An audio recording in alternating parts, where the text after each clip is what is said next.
Welcome back to Iowa Live. Lou and Michelle here, and you know we love to brag about our regular guests on this program, so we're going to brag again about City View's Best Of. Again, we were honored to be the hosts of the event, and even more honored to make an announcement of the best law firm in Des Moines. Right there in the middle, as you can see, Baer Law Firm, the best law office in Des Moines. That is so cool for the 5th year in a row, Kim Baer. I know. Congratulations. Thank you. We need to get you a sash. We should have had a much more elaborate setup for you. Get some trophies you can set up there. Five-time. We'll call you Five-time right now. Okay. All right, so I'll take that. Five-time joining us in studio with us right now. And we're going to talk about something that I think everybody out there watching very familiar with because we've been bombarded over the past year or two. Yeah, we see lots of ads and things about mesothelioma cases. Yes, exactly. And so that's why I thought we'd talk about it, because you do see so many ads on TV. Right. And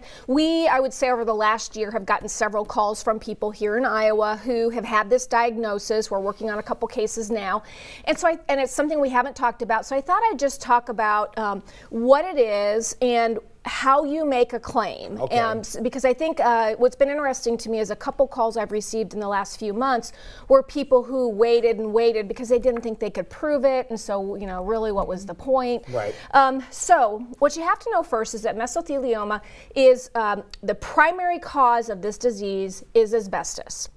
There are some other minor causes, but I mean, to say, you know, if you have it, it is 95% sure. So what is it? Is it a lung condition or? Yep, it's a lung condition. It also can be an abdominal condition, but most of the cases we're talking about are lung conditions. And what it is you've been exposed to asbestos fibers, and as you breathe them in, you don't see them, they're very tiny particles, and as you breathe them in, they're fibers, and they become embedded in your lungs. And your lungs work really hard to expel it, and what happens is they're not able to expel it because it's almost like a splinter. That's kind of a good explanation. And so then it gets coated over, and then eventually it will turn into a tumor. Not in all people, but you know, if you have enough of it, then you'll have tumors in your lungs. And usually, so there's a latency period, and what that means is how long does it take to develop these tumors after you've been exposed? And you know, the latency period can be 30, 40, 50 years, you know, even longer. Right. Really? So that's the problem. I mean, people say, and in order to know whether or not you have it, I mean, they have to do a specific test, and that test will tell them whether or not you have mesothelioma. Okay. And usually what it presents with is you're going to have some shortness of breath, you're going to have fluid on the lungs. You know, I have a case I'm working on right now. It was a woman who was, you know, my age, and she couldn't figure out how she'd been exposed to it, and certainly didn't think that she had it, but after she had the test, it turns out that she did. And her situation is a baby powder case. She was exposed to that shower to shower when she was a teenager. Okay. You know, and so now she's in her 50s. But the typical cases that we're seeing, I think 30% of the cases that we see have to do with people who have been in the Navy or the Air Force, but primarily the Navy, who have worked on ships. Really? Because all of those parts in the shipyard were made out of asbestos. You know, so what happened is back in up until about the mid-'80s, everything was made out of asbestos, and we just used it. And so if you're cutting a pipe, you're working in a boiler, you're replacing things, you're working on airplanes, you are exposed to it day in and day out. Firefighters also are another huge category because they're exposed to it. And so the way they handle the claim is once you've had the diagnosis through the test, or unfortunately an autopsy, but you know, hopefully it's just the test. Then what you do is you sit down with a lawyer and you go through, okay, have you ever worked here? Have you ever worked here? Were you ever exposed to this? And we walk through all of the major categories. And what people don't seem to understand is that once you fall into one of those categories, there is a trust that is set up for these claims. It had $30 billion. $30 billion with $30 billion with a B. The average settlement, now this isn't, you know, applicable, could be less, could be more, but the average settlement in these cases, according to my research, is between $1 million to $1.3 million. Seriously? Yeah, so they're large cases because, you know, when you have this diagnosis, it's not a good diagnosis. I mean, the life expectancy is 1 year to 2 years, typically. You know, if you catch it early and you can have surgery, you know, hopefully, you know, that makes it a little bit longer, but it's just not a good disease, and there's not a lot of treatment that they can do. So what, you know, I had a call, the reason why I thought I'd talk about it today is I had a call last week or the week before from somebody who said, well, how would you prove it? And I said, well, you know, this is how you prove it. We sit down and with over the phone, I was able to quickly confirm that this person had been in the Navy and worked in the shipyards. And so I said, okay, well, right there's going to be your claim. So, so that's what you really have to look at. So. Now, since there's so many of these that are in play right now, is it pretty straightforward as to if a claim is filed, they say, okay, here's another one. Yes, it is documented, and they just walk it through the paces? Is it a little easier now than it was at the beginning? Yes, absolutely, because the science is out there. And as I said, so asbestos is the primary cause of this disease.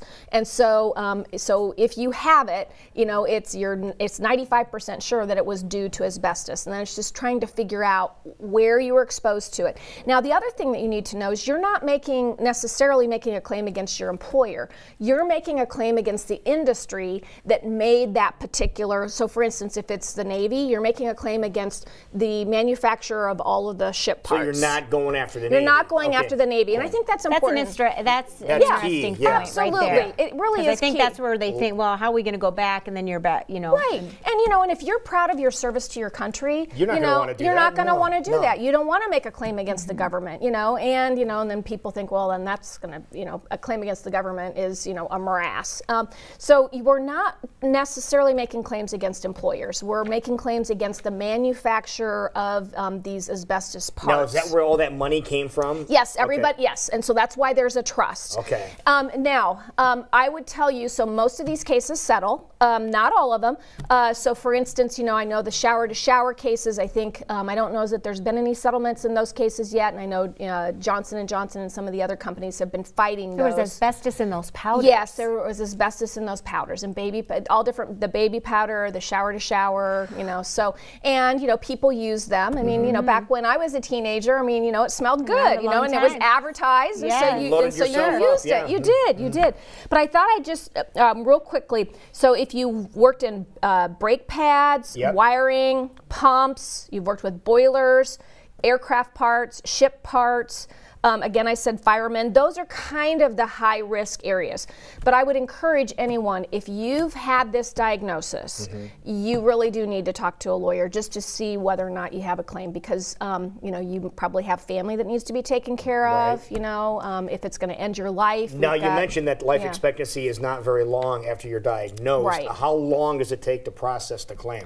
Well, we try to, you know, have those go as fast as possible, because obviously we're trying to ensure that this person has a little bit of money to enjoy while they're still alive, but it really depends on the claim. You know, if for instance it's against Johnson & Johnson and we know Johnson & Johnson's going to fight, then that claim might not be resolved during that person's lifetime, you know, which is also another sad thing. But if you've got children or a wife, you know, that you need to take care of, you know, so they're serious claims, and you see them all over the TV, which is why I thought it was important just to kind of talk. Which makes it sound a little skeptical sometimes. It does, so it does. I appreciate you coming in and kind of explaining things, and people that, so if clearing people it up a little bit, can they come in and consult with you to just kind of learn more and find out more if that is something that they've been diagnosed with, or know somebody that's... If they've been diagnosed with it, or they have a family member or a friend, come on in. It's a free consultation, and in fact, these cases are contingency fee cases, so it's not going to cost you anything.